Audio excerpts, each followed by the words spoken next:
Welcome back to The Local Show, a service of Gettys Federal Savings and Loan and Safe Harbor Wills and Trusts. The Local Show, featuring conversations with business owners, employees, and local business leaders about their successes, challenges, and reasons for doing business right here in Central New York. The Local Show, locally produced by Zoe Advertising. Now, here are your hosts, Tom and Steve.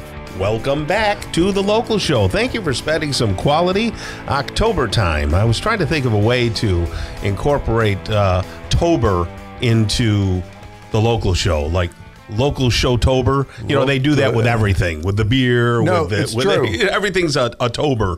Trucktober. Tom Tober with The Local Show. Right, Tom Tober. There you go.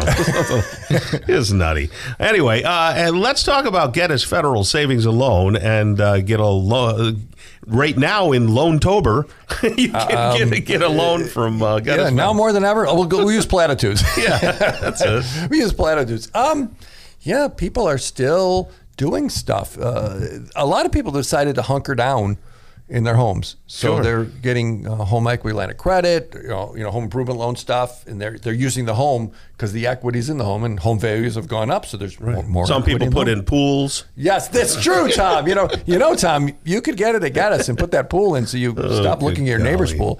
But no, it's true. And mortgages are still going out, but then there's the other side of the coin where people are like, I don't know that I want to keep my money in the market right now. Well, they have CDs and certificates of deposits and money and money markets, right? Right. So then they're here. I mean, people can do that anywhere, but they can't do it everywhere and not be here. So right here, the people in Syracuse get it at Gettys. People can do all that stuff, lock it down, talk to someone up close and personal at GettysFederalSavingsAndLoan.com. Tom. There we go. Right now, it's our pleasure to speak with Josh Lange. He is a pastor at Redeemer Church, the Syracuse campus. How are you, Josh? I'm doing good this morning, Tom. Thanks for having me. Well, thank you for being here. So, Josh, what is your background? Did you go to college or Bible school or have, a faith-based profession before you got into this? Well, first of all, I had the benefit of growing up in the church that I now serve as one of the That's pastors. Wild. And so that was a foundation for me. But then, yes, I did study biblical and theological studies at Regent University. Okay. That's nice. So when you say you grew up in the church, your parents were part of... I've been a part of the church for about 41 years. Wow. That's and so I joke with some of the congregants that, there's people here today who have changed my diapers. And I'm not being facetious in any way.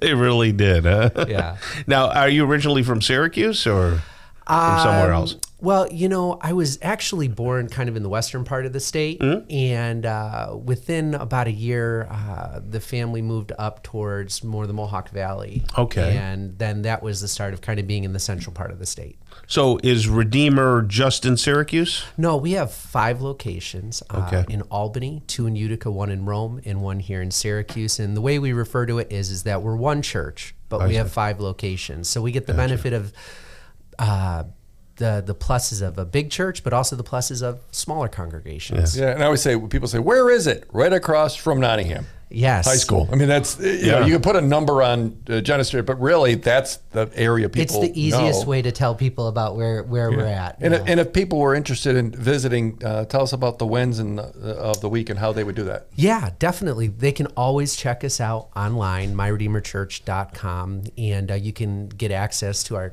statement of belief. You can get a video of the sermons to hear things like that. But really, the easiest thing to do is show up on a Sunday morning at 10 o'clock. We have hot coffee in the lobby, and that's always a bonus. And come right on in. There's not like a specific dress or, Doesn't it take a lot of courage? It absolutely does. I mean, you're thinking, maybe I'm on a spiritual journey and maybe I'm connected with Christ. Maybe I'm not. Maybe I sort of am. Maybe I'm not sure. But I think it takes a tremendous amount of courage to take that step, doesn't it? Absolutely. It is a big step, to see a sign or to go on a website or to look at somebody's social media and say, I'm going to go check that out. I'm going to take a little bit of time on a Sunday morning and I'm going to carve out that space and I'm going to cross the threshold of someone else's building. But the thing that we believe is that it's absolutely worth it.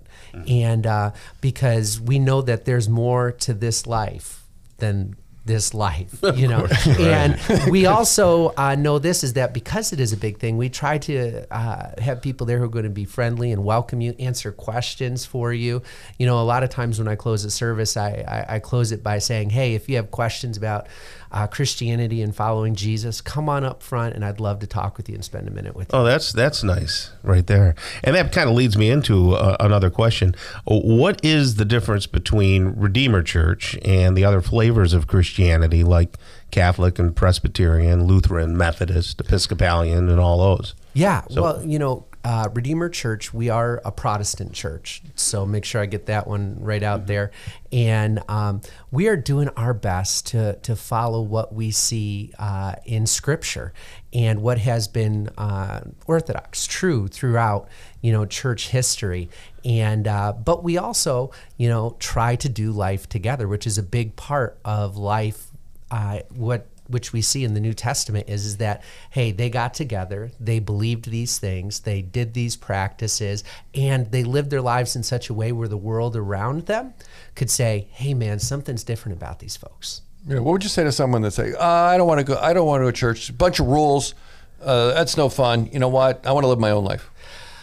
Yeah, you know, we hear that a lot, but I will challenge people with this and say, well, if you don't want to live your life by a bunch of rules, I want you to look at your life and honestly say, what rules are you living by, and what is that doing for you? Because you're not gonna escape that, and you have to look at the ultimate benefit of it. Yeah, there's some good things that we can do in our lives, but what decisions are we making that are going to affect not only the legacy of our life throughout our life, but also eternity?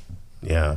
And on the heels of that comment from Steve, what do you say to people who might, you know, bring up the fact that maybe having faith is like believing in Santa Claus?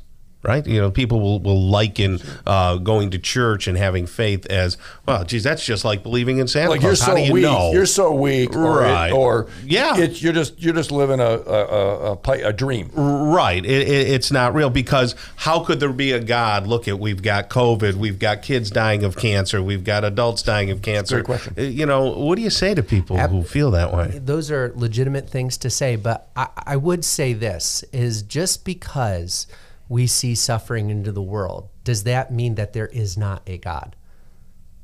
Well, I don't know. That's what I'm asking you. No. But we have to think question. like that, is what I'm saying is does the presence of suffering and injustice, poverty, sickness, really the reason that there is no God? Let's stop and think about it. But let's look at something that's factual. We have an actual person, Jesus Christ, who was born, he lived, he died, he went to the cross. There's more information throughout history to prove the existence of Christ than even Julius Caesar. Right. Okay. Right? And so here's what we have to ask ourselves. If Jesus Christ really was who he said he is, and he rose again from the dead, then everything he said matters. If he did not rise again from the dead, and if those witnesses did not see him, then nothing he said matters.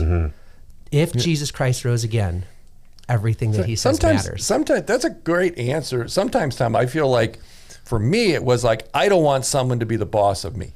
Right. Why should I let God be the boss? But here's what I figured out. Having him as my Lord is better than me having me as my Lord, because I suck at being my own God.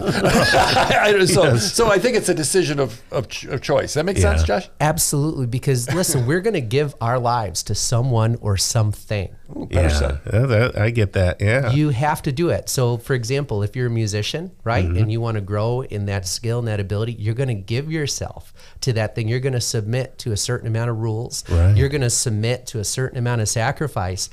And what results from that is what you get. And so when we're talking about things like eternity and having hope in the midst of hopelessness, there's no better person to come to and say, Jesus, I want you to be Lord.